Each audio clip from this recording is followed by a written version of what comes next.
Hello everyone, welcome to Indodemy. നമ്മൾ ഇന്ന് discuss ചെയ്യുന്നത് ഇൻകം ടാക്സിനെ കുറിച്ചാണ്. എന്താണ് ഇൻകം ടാക്സ്, അതേപോലെ ഇൻകം ടാക്സിലെ പ്രധാനപ്പെട്ട ചില ടേംസ് നമ്മൾ ഇന്നത്തെ വീഡിയോയിൽ പരിചയപ്പെടും. ഓക്കെ, സോ ഇൻകം ടാക്സിന് മുമ്പേ നമുക്ക് എന്താണ് ടാക്സ് എന്ന് നോക്കാം. So tax is major source of revenue to the government. ഗവൺമെൻറ്റിൻ്റെ പ്രധാനപ്പെട്ട ഒരു റവന്യൂ സോഴ്സാണ് ടാക്സ് എന്ന് പറഞ്ഞാൽ. ഗവൺമെൻറ് ഒരുപാട് ഫണ്ട് ഇൻഫ്രാസ്ട്രക്ചറിലും എഡ്യൂക്കേഷന് വേണ്ടിയും ഹെൽത്തിന് വേണ്ടിയും നാഷണൽ ഡെവലപ്മെൻറ്റിന് വേണ്ടി ഇൻവെസ്റ്റ് ചെയ്യുന്നുണ്ട്. അപ്പോൾ അതിനകത്ത് അവർക്ക് ലഭിക്കുന്ന വളരെ പ്രധാനപ്പെട്ട ഒരു ഇൻകമാണ്, അല്ലെങ്കിൽ വളരെ പ്രധാനപ്പെട്ട ഒരു സോഴ്സ് ഓഫ് റവന്യൂ ആണെന്ത് ടാക്സ് എന്ന് പറയുന്നത്, നികുതി എന്ന് പറയുന്നത്. നമുക്ക് ഈ ടാക്സിനെ രണ്ടായിട്ട് ഡിവൈഡ് ചെയ്യാം. That is direct tax and indirect tax. നേരിട്ട് കളക്ട് ചെയ്യപ്പെടുന്ന ടാക്സും അതേപോലെ നേരിട്ടല്ലാതെ കളക്ട് ചെയ്യപ്പെടുന്ന ടാക്സും.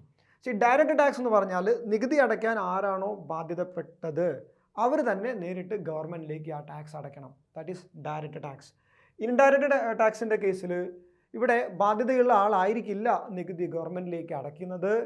ബാധ്യതപ്പെട്ട ആൾ ടാക്സ് എന്ത് ചെയ്യുന്നു, മറ്റൊരാളിനെ ഏൽപ്പിക്കുന്നു, അയാൾ അത് ഗവൺമെൻറ്റിലേക്ക് അടയ്ക്കുന്നു. എക്സാമ്പിളായിട്ട് നമുക്കിവിടെ ഡയറക്റ്റ് ടാക്സിന് എക്സാമ്പിളായിട്ട് ഇൻകം ടാക്സ് പറയാം, വരുമാന നികുതി. ഇൻകം ജനറേറ്റ് ചെയ്യുന്ന ആൾ തന്നെയാണ് എന്ത് ചെയ്യേണ്ടത്, അതിൻ്റെ നികുതി ഗവൺമെൻറ്റിലേക്ക് അടയ്ക്കേണ്ടത്. ഓക്കെ, ഇൻഡയറക്റ്റ് ടാക്സിന് എക്സാമ്പിളായിട്ട് നമുക്ക് ഗുഡ്സ് ആൻഡ് സർവീസ് ടാക്സ് പറയാം, GST. Goods and service tax അടയ്ക്കുന്നത് ആരാണ്, കസ്റ്റമറാണ് അല്ലേ. നമ്മൾ ബില്ലിനകത്തൊക്കെ GST എമൗണ്ട് കൂടി അടയ്ക്കാറുണ്ട്. നമ്മളിത് നേരിട്ട് ഗവൺമെൻറ്റിലേക്കാണോ അടയ്ക്കുന്നത്? അല്ല, പകരം നമ്മൾ സെല്ലർക്ക് കൊടുക്കുകയാണ് ചെയ്യുന്നത് അല്ലേ. നമ്മുടെ സപ്ലയർക്ക് അല്ലെങ്കിൽ സെല്ലർക്ക് നമ്മൾ ഈ എമൗണ്ട് കൊടുക്കുന്നു, അവർ ആ എമൗണ്ട് എന്ത് ചെയ്യുന്നു, ഗവൺമെൻറ്റിലേക്ക് അടയ്ക്കുന്നു. അതിൻ്റെ ബാക്കി പ്രൊസീജിയറൊക്കെ ചെയ്യുന്നത് സെല്ലറാണ്. So that is why it is known as indirect tax. So tax നമ്മൾ രണ്ടായിട്ട് ഡിവൈഡ് ചെയ്തു. ഇപ്പോൾ ഇതിനകത്ത് ഇൻകം ടാക്സ് എന്ന് പറയുന്നത് ഡയറക്റ്റ് ടാക്സ് ആണ്, നേരിട്ട് നമ്മൾ അതോറിറ്റിയിലേക്ക് നമ്മൾ നേരിട്ട് അടയ്ക്കണം. ഓക്കെ, അപ്പോൾ ഇനി ഇൻകം ടാക്സിനകത്ത് വരുന്ന പ്രധാനപ്പെട്ട ചില ടേംസുകൾ നമുക്ക് പരിചയപ്പെടാം. That is number 1, person. So income tax അടയ്ക്കാൻ ബാധ്യതപ്പെട്ട ആളെ നമുക്ക്, അല്ലെങ്കിൽ ഇൻകം ടാക്സ് ആരുടെ നിന്നാണ് കളക്ട് ചെയ്യുന്നത്, അവർ നമുക്ക് പേഴ്സൺ എന്ന് പറയാം. എല്ലാ പേഴ്സൺസും ടാക്സ് അടയ്ക്കേണ്ടി വരും. അപ്പോൾ നമുക്ക് ആദ്യം പേഴ്സണെ പരിചയപ്പെടാം. From income tax point of view, person എന്ന് പറഞ്ഞാൽ ഒരു ഇൻഡിവിജ്വൽ ആവാം. നമ്മളെ പോലെയൊക്കെയുള്ള ഒരു ഇൻഡിവിജ്വലിനെ പേഴ്സൺ എന്ന് പറയാം. ഒരു HUF ആവാം, ഹിന്ദു അൺഡിവൈഡഡ് ഫാമിലി, ഒരു പേഴ്സണായിട്ട് പരിഗണിക്കപ്പെടുന്നു. കമ്പനി, ഇന്ത്യയിൽ രജിസ്റ്റർ ചെയ്യപ്പെട്ടുള്ള കമ്പനി എന്താണ്, income tax point of view ഒരു പേഴ്സൺ ആണ്. ആൻഡ് ഇനി ഫേം, പാർട്ട്ണർഷിപ്പ് ഫേമുകളൊക്കെ എന്താണ്, ഇൻകം ടാക്സ് പോയിന്റ് ഓഫ് വ്യൂയിലൂടെ അത് പേഴ്സണായിട്ട് പരിഗണിക്കപ്പെടുന്നുണ്ട്. ദെൻ ഇനി AOP, അസോസിയേഷൻ ഓഫ് പേഴ്സൺ, അല്ലെങ്കിൽ ബോഡി ഓഫ് ഇൻഡിവിജ്വൽ, അത് രജിസ്റ്റേർഡ് ആണെങ്കിലും അല്ലെങ്കിലും പേഴ്സണായിട്ട് പരിഗണിക്കപ്പെടാം. Then local authorities and every artificial juridical persons, മേൽ പറഞ്ഞതിൽ വരാത്ത എല്ലാ ആർട്ടിഫിഷ്യൽ ജുറിഡിക്കൽ പേഴ്സൺസും എന്താണ്, പേഴ്സണായിട്ട് പരിഗണിക്കപ്പെടാറുണ്ട് ഇൻകം ടാക്സ് പോയിന്റ് ഓഫ് വ്യൂയിലൂടെ. അത് കോളേജ് ആവാം, അല്ലെങ്കിൽ ഒരു യൂണിവേഴ്സിറ്റി ആവാം, വാട്ട് എവർ ഇറ്റ് ഈസ്. അപ്പോൾ സ്ഥാപനങ്ങളെയും വ്യക്തികളെയും ഒക്കെ നമുക്ക് എന്ത് ചെയ്യാം, പേഴ്സണായിട്ട് പരിഗണിക്കാം ഇൻകം ടാക്സിൽ. ദെൻ ഇൻകം ടാക്സ് പഠിക്കുമ്പോൾ നമ്മൾ അറിഞ്ഞിരിക്കേണ്ട വളരെ പ്രധാനപ്പെട്ട ഒരു ടേമാണ് gross total income, GTI. What is gross total income?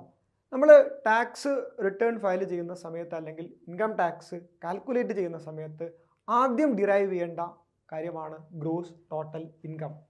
ഒരു ഇൻഡിവിജ്വലിൻ്റെ കേസിൽ, നോർമൽ കേസിൽ, ഒരു ഇൻഡിവിജ്വലിൻ്റെ, ഒരു വ്യക്തിയുടെ കേസിൽ അദ്ദേഹം ഒരു ഫിനാൻഷ്യൽ ഇയറിൽ ടോട്ടൽ ആകെ ഏൺ ചെയ്യുന്ന ഇൻകത്തെ നമുക്ക് ഗ്രോസ് ടോട്ടൽ ഇൻകം എന്ന് പറയാം. There are 5 heads of income. Income earn ചെയ്യാൻ നമുക്ക് 5 ഹെഡുകളാണ്, 5 സോഴ്സസ് ആണ് പ്രധാനമായിട്ടും ഇൻകം ടാക്സിൽ പറയുന്നത്.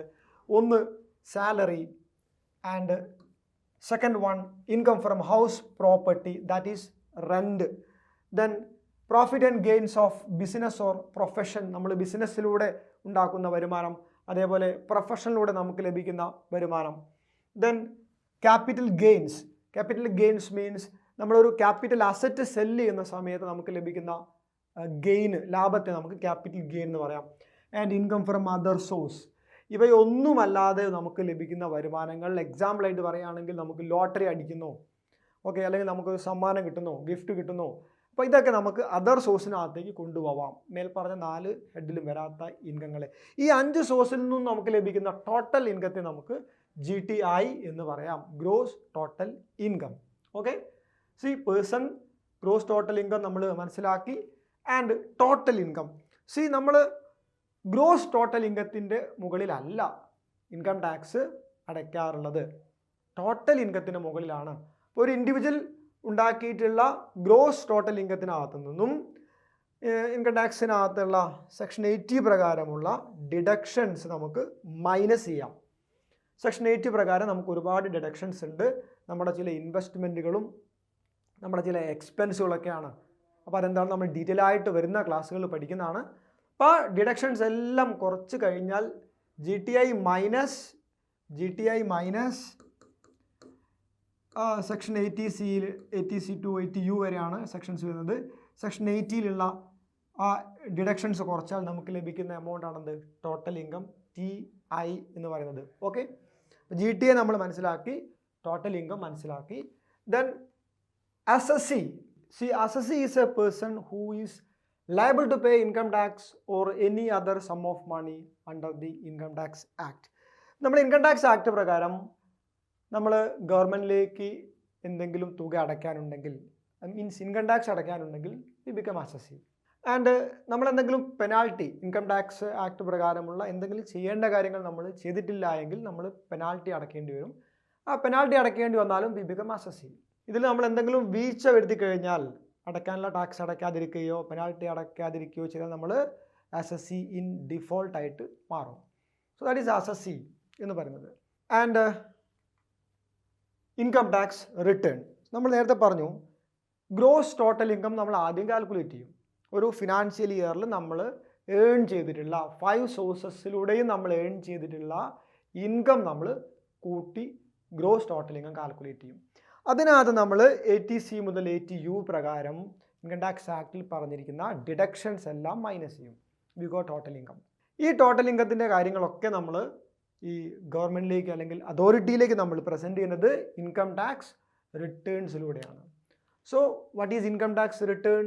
This is the form to report to the income tax department the income earned under the 5 heads. നമ്മൾ 5 ഹെഡിലൂടെയും ഏൺ ചെയ്തിട്ടുള്ള ഇൻകം എത്രയാണ്, അതിൻ്റെ കൃത്യമായിട്ടുള്ള കണക്ക് നമ്മൾ ഡിപ്പാർട്ട്മെൻറ്റിലേക്ക് കൊടുക്കുന്നത് ഇൻകം ടാക്സ് റിട്ടേണിലൂടെയാണ്. നമുക്കിവിടെ കുറേ ഫോംസ് വരുന്നുണ്ട്. ITR 1, ITR 2, ITR 3, ITR 4, ITR 5. Depends on persons മാറുന്ന സമയത്തും നിങ്ങളുടെ സോഴ്സ് ഓഫ് ഇൻകത്തിൽ മാറ്റം വരുമ്പോഴും നമ്മൾ വ്യത്യസ്തമായിട്ടുള്ള ഫോമുകളാണ് യൂസ് ചെയ്യേണ്ടത്.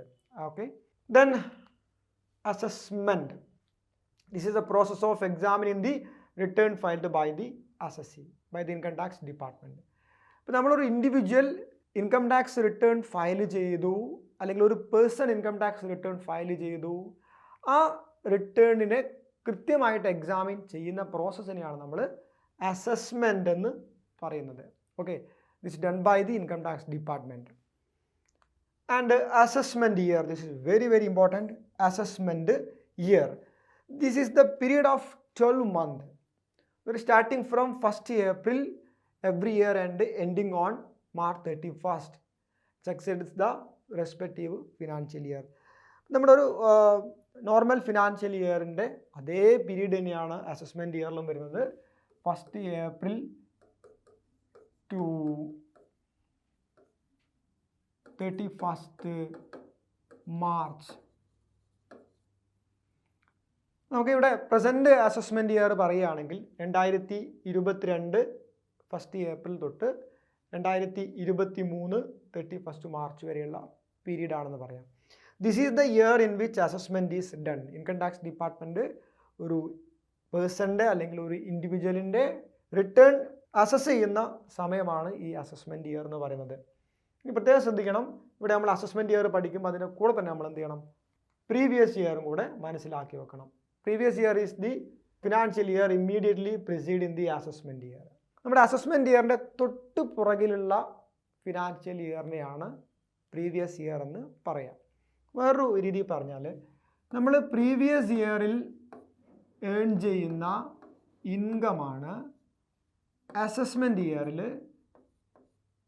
അസസ് ചെയ്യപ്പെടുന്നത്. ഓക്കെ, നമ്മൾ കഴിഞ്ഞ വർഷം നമ്മൾ ഏൺ ചെയ്തിട്ടുള്ള ഇൻകം അത് നമ്മൾ ഈ വർഷത്തെ അസസ്മെൻറ്റ് ഇയറിൽ നമ്മളത് അസസ് ചെയ്യപ്പെടും. So assessment year is the year in which assessment is done. It is normally start from 1st April to 31st March next year.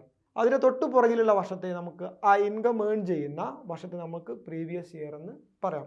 ഇതാണ് നമ്മൾ ഇന്ന് ഡിസ്കസ് ചെയ്യുന്ന basic terms in income tax.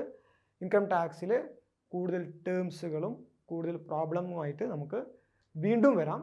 ഇതേപോലെയുള്ള കൂടുതൽ വീഡിയോസിനായിട്ട് നിങ്ങൾ നമ്മുടെ ചാനൽ സബ്സ്ക്രൈബ് ചെയ്യുക. അതേപോലെ ബെല്ലൈക്കൺ കൂടി എനേബിൾ ചെയ്ത് വെക്കുക. നമ്മൾ വീഡിയോസ് അപ്ലോഡ് ചെയ്യുന്ന സമയത്തിന് നിങ്ങൾക്കത് നോട്ടിഫിക്കേഷൻസ് വരാൻ വേണ്ടിയിട്ട് ബെല്ലൈക്കൺ കൂടി എനേബിൾ ചെയ്ത് വെക്കുക. കൊമേഴ്സിലെ ഡിഫറെൻറ്റ് ടോപ്പിക്സ് നമ്മൾ ഡീൽ ചെയ്യുന്നതാണ്. ഇനി വരാൻ പോകുന്ന പല കോമ്പറ്റേറ്റീവ് എക്സാമിനും ഉപകാരപ്പെടുന്ന രീതിയിലുള്ള ടോപ്പിക്കുകൾ നമ്മൾ കവർ ചെയ്യുന്നുണ്ട്. അതേപോലെ ഹയർ സെക്കൻഡറി, ഡിഗ്രി വിദ്യാർത്ഥികൾക്കും ഉപകാരപ്പെടുന്ന വീഡിയോസ് നമ്മൾ ചാനൽ അപ്ലോഡ് ചെയ്യുന്നതാണ്. Thank you.